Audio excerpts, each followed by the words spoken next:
目覚めた瞬間、妙な違和感があった。まぶたの裏に数字が焼き付いていた。7日12時間36分10秒。夢の内容は思い出せないのに、そのカウントだけが脳裏にこびりついて離れない。目をこすりながらスマートウォッチを見ると、そこにはまるで予知のように同じ数字が表示されていた。なんだこれ。アプデのバグか。寝る前にはなかった表示。通知アプリも開いてみたが、表示された形跡はどこにもない。アラームでもない。予定にもない。そもそもカウントダウンのようなものは登録した覚えがない。まあ、いいか。出勤の準備をしながら、何度も時計を確認したが、カウントは確実に減っていく。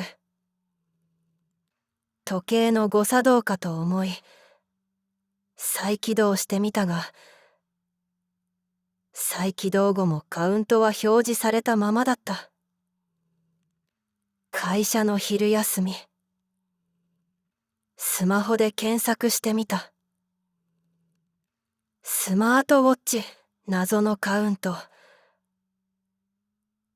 それらしい報告はあったが、ほとんどがデマや都市伝説の類だった。そのカウントがゼロになると、死ぬって話。知ってる。自殺防止のためのセーフティ通知って言ってる人もいたけど、カウントが消えない人は、もう、向こう側に片足突っ込んでる。いくつかの書き込みが引っかかったが、皆憶測とオカルトで埋め尽くされていた。くだらねえ。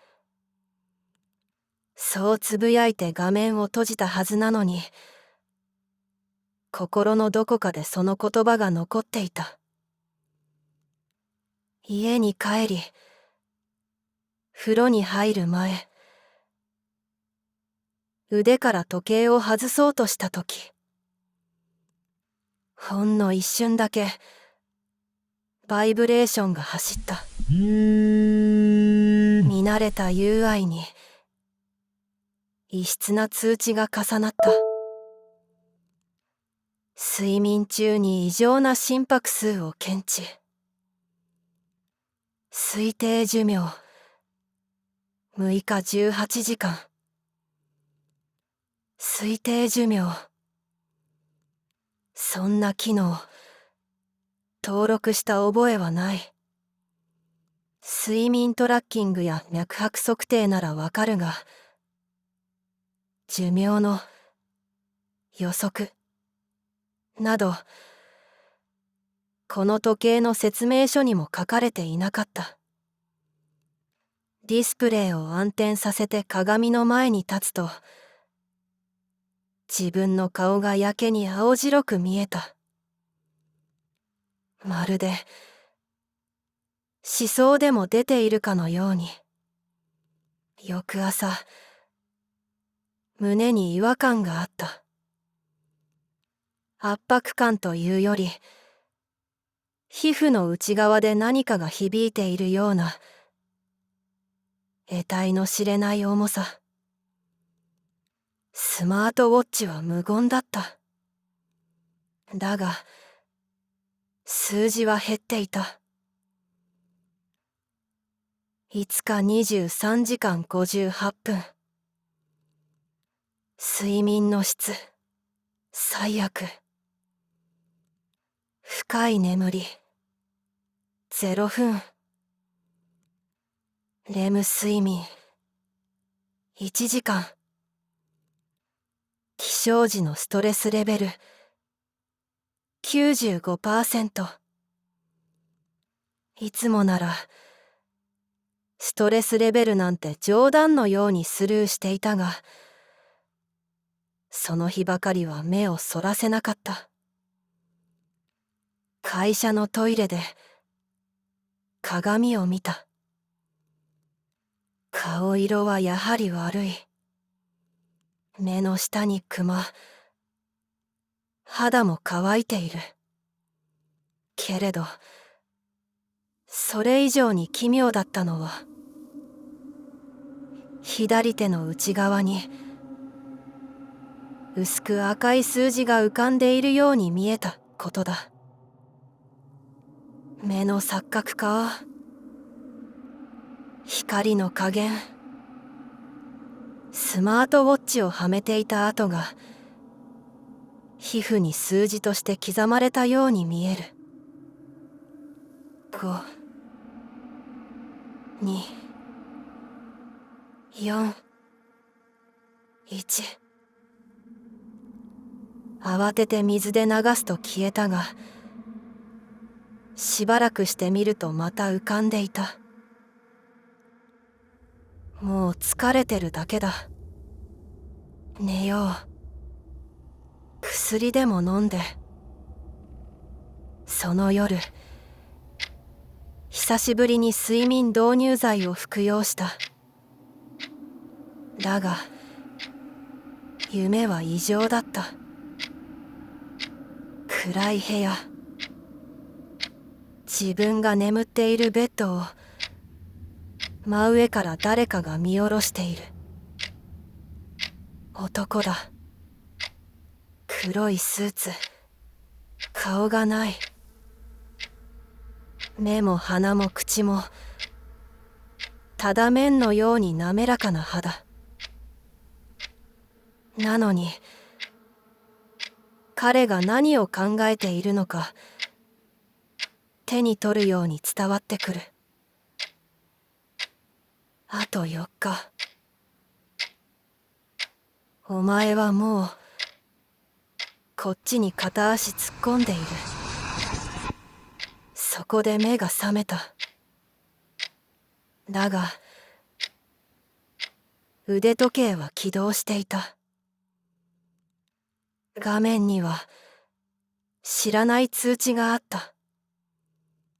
死の記録。3日後2時11分 AM。心停止原因。自己認識の破綻。なんだよこれ。ついに錯覚では済まされないところまで来ていた。再起動してもアプリを削除してもリセットしても通知は消えない。むしろより明瞭に浮かび続ける。その日時計を外した。しかし異常は腕にとどまらなかった。どこからか通知音が聞こえるようになったのだ。ピンと軽く乾いた音。それが耳元でもなく脳内でもなく心の奥で鳴る。通知を見るために腕時計は必要なかった。何かが僕の中に入り込んでいる。死というものは未来にあるものだと思っていた。けれどこのカウントはあまりに現実的すぎた。まるですでに死ぬことが決まっていて、ただ通知されているだけ。生きることの消化試合をやらされているようだった。僕は時計を外し封筒に入れてクローゼットの奥にしまい込んだ。なのに数字は頭に浮かび続けた。まるで体のどこかに別の時計が埋め込まれているかのように。外界と切り離された数字。しかも日を追うごとに通知は抽象的になっていった。残り時間2日3時間41分。自我乖離まで進行中。認知分岐点を超えました。以後の記録は保証されません。まるで僕という人間のソフトウェアが壊れていくような。そして次第に記憶が薄れていった。昼に何を食べたのか思い出せない。同僚の名前がとっさに出てこない。何より自分という輪郭が曖昧になっていく。鏡を見ても何かが欠けている。視線を合わせることができない。俺ってなんだっけ。部屋の中でつぶやいた言葉が異常に反響した。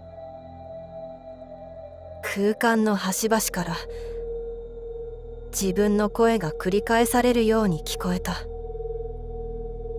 自己が再生されず逆再生されていく感覚。思い出していた自分が思い出せない自分に塗り替えられていく。ついにはスマートフォンのカメラに異変が現れた。撮影したはずの写真に自分の顔だけが写っていない。ビデオ通話では僕の声が届かない。